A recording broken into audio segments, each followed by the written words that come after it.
बिस्मिल्लाहिर्रहमानिर्रहीम।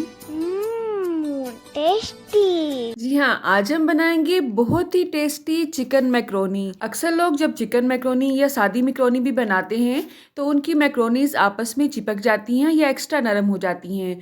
तो आज की इस वीडियो में आपको तमाम टिप्स एंड ट्रिक्स के साथ बताया जाएगा कि आपकी मैक्रोनी इस तरह से सॉफ्ट भी बनेगी और खड़ी खड़ी भी रहेगी। बहुत ही कम अज्जा के साथ हम इसे रेडी करेंगे। वेजिटेबल्स आपके पास नहीं है तो कोई टेंशन की बात नहीं है, जस्ट चिकन से भी आप इसे रेडी कर सकते हैं। तो चलें आज की इस वीडियो का आगाज़ इस दुआ के साथ करते हैं कि अल्लाह आप सबका दस्तरखान सजाए रखे और हम सबको सेहत और ईमान का रिज़्क़ अता फरमाए।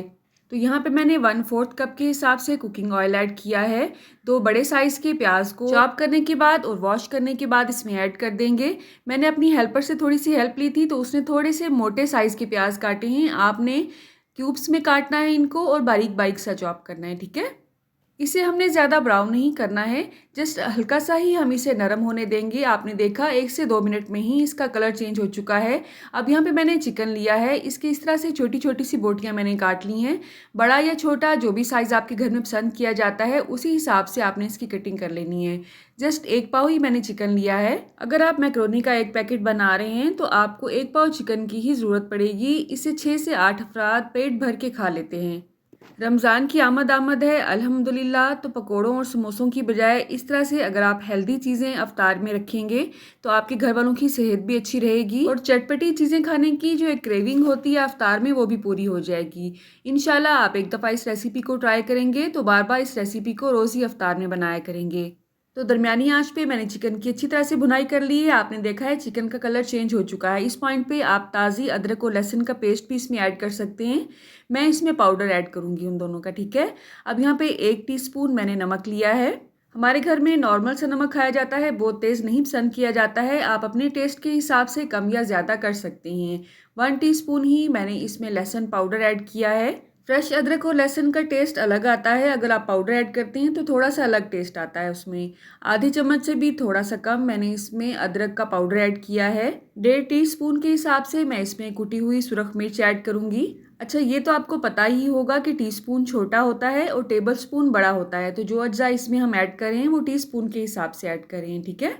सोया सॉस इसमें ऐड करेंगे 2 टेबलस्पून। मैक्रोनी की इसके अलावा भी बहुत सी रेसिपीज़ आपको मेरे चैनल पे मिल जाएंगी, आपने जस्ट प्लेलिस्ट को विजिट करना है, ठीक है।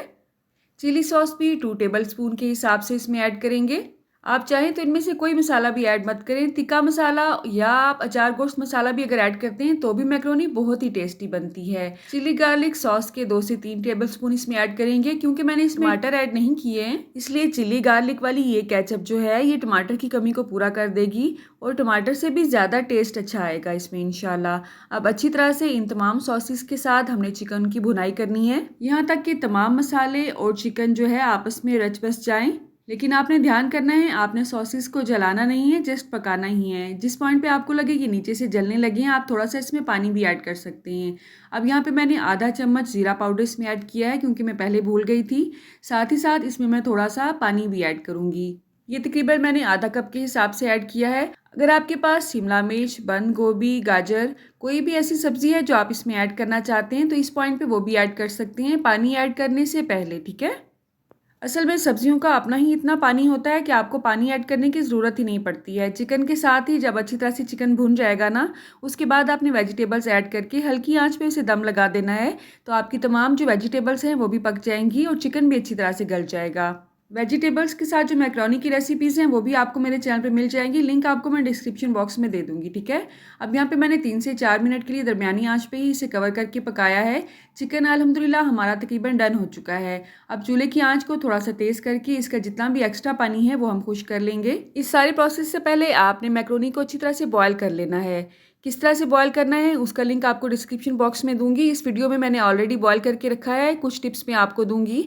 आपने जब भी मैक्रोनी को बॉयल करना है अच्छी तरह से पहले पानी को उबलने देना है, उसके बाद आपने इसमें मैक्रोनी ऐड करनी है। 1 से 1.5 चम्मच 1 पैकेट के हिसाब से मैंने पानी में लिया था और पानी मैंने तकरीबन 10 से 12 गिलास लिए थे। मैक्रोनी को 1 करनी कच्ची तक मैंने अच्छी तरह से बॉयल किया है। उसके बाद उसका एक्स्ट्रा पानी निकाल के टैप वाटर से अच्छी तरह से उसे वॉश किया और उसके बाद मैंने इसमें 2 से 3 चम्मच के हिसाब से कुकिंग ऑयल लगा के रख दिया। आप इस तरह इसे बॉयल करके 2 से 3 दिन के लिए फ्रिज में भी रख सकते हैं, इससे कुछ भी नहीं होता है। इवन आप इसे अगर फ्रीज़ करना चाहते हैं तो 2 से 3 माह के लिए आप इसे फ्रीज़ कर सकते हैं। 2 से 3 माह के लिए इसे कुछ भी नहीं होता है। रमज़ान के लिए तो ये बहुत ही अच्छा आइडिया है। आप जब भी इसे बनाना चाहते हैं फ्रीज़र से निकालें, जस्ट था करें इसे और उसके बाद जैसे आप इसे पकाना चाहते हैं पका सकते हैं। मैक्रोनी को फ्रीज़ करने का तरीका अगर आपको चाहिए तो एक डिटेल वीडियो मैं आपके लिए रेडी कर दूंगी। जस्ट आपने कमेंट बॉक्स में मुझे बताना है कि आपको मैक्रोनी को फ्रीज़ करने का तरीका चाहिए कि नहीं चाहिए। ठीक है, तो यहाँ पे अब हम मैक्रोनी इसमें ऐड करेंगे। तो 8 से 9 मिनट लगे हैं। चिकन हमारा अल्हम्दुलिल्लाह अच्छे से गल चुका है। मैक्रोनी आप देख सकते हैं अल्हम्दुलिल्लाह इसका एक एक दाना अलग अलग है। हालांकि मैंने इसे एक दिन पहले बॉयल करके फ्रिज में रखा हुआ था। आपकी मैक्रोनी क्यों चिपकती है? क्योंकि आप इसे बॉयल करने के बाद खुले पानी से अच्छी तरह से खंगालते नहीं हैं और ना ही इसमें ऑयल ऐड करते हैं। इस तरह जब उबालने के बाद थोड़ी देर भी आप इसे रखेंगे तो आपस में वो चिपक जाएगी। तो आपने मैक्रोनी को बॉयल करना है, उसका एक्स्ट्रा पानी निकाल देना है, उसके बाद टैप वाटर से अच्छी तरह से उसे खंगालना है। उसके बाद 2 से 3 चम्मच आपने इसमें ऑयल के लगा के एक साइड पर रख देना है। इस तरह से आपकी मैक्रोनी कभी भी नहीं चिपकेगी। ठीक है, आई होप आपको मेरे तमाम स्टेप्स समझ आ गए होंगे। अच्छी तरह से अब हमने तमाम मैक्रोनी को इस मसाले के साथ मिक्स करना है। अच्छा, मेरे पास आज चिकन पाउडर नहीं था। रेस्टोरेंट वाले क्या करते हैं, चिकन पाउडर इसमें ज़रूर ऐड करते हैं। उससे इसका फ्लेवर बहुत ही इन्हेंस होता है, एक अलग सा टेस्ट आता है। 5 से 7 मिनट के लिए हल्की आंच पे मैंने इसे दम पे लगाया था और अल्हम्दुलिल्लाह उसके बाद जब मैंने इसे चेक किया तो तमाम मैक्रोनी हमारी अच्छी तरह से गल चुकी थी और इसका जो गीलापन था वो भी ख़त्म हो चुका था। दम लगाने के बाद भी आप देख सकते हैं अल्हम्दुलिल्लाह एक एक दाना मैक्रोनी का अलग अलग है और इसका टेस्ट तो लाजवाब है। तो रमज़ान से पहले पहले आपने एक दफ़ा इस रेसिपी को ज़रूर ट्राई करना है ताकि रमज़ान में आप इसे हर अफ्तार में रेडी कर सकें। आप कहाँ से और किस सिटी से मेरे वीडियोस को वॉच करते हैं कमेंट बॉक्स में अगर आप मुझे बताएंगे तो मेरे लिए किसी नाम से कम नहीं होगा। अल्लाह आप सबको सेहत और ईमान का रिज़्क अता फरमाए और हम सब के रिज़्क में कसरत से ज़्यादा बरकत और आसानी अता फरमाए। इसमें थोड़ा सा कलर लाने के लिए मैंने इस पर सब्ज़ धनिया स्प्रिंकल किया है। आप चाहें तो दम के वक्त भी इस पर पुदीना और धनिया स्प्रिंकल कर सकते हैं। रुके रुके सुने, जाने से पहले वीडियो को लाइक कर दें, अच्छी लगी तो शेयर कर दें और सब्सक्राइब करने के बाद बेल का आइकन भी ज़रूर प्रेस करें। जज़ाकल्लाह। मेरी नेक्स्ट वीडियो तक अल्लाह हाफ़िज़।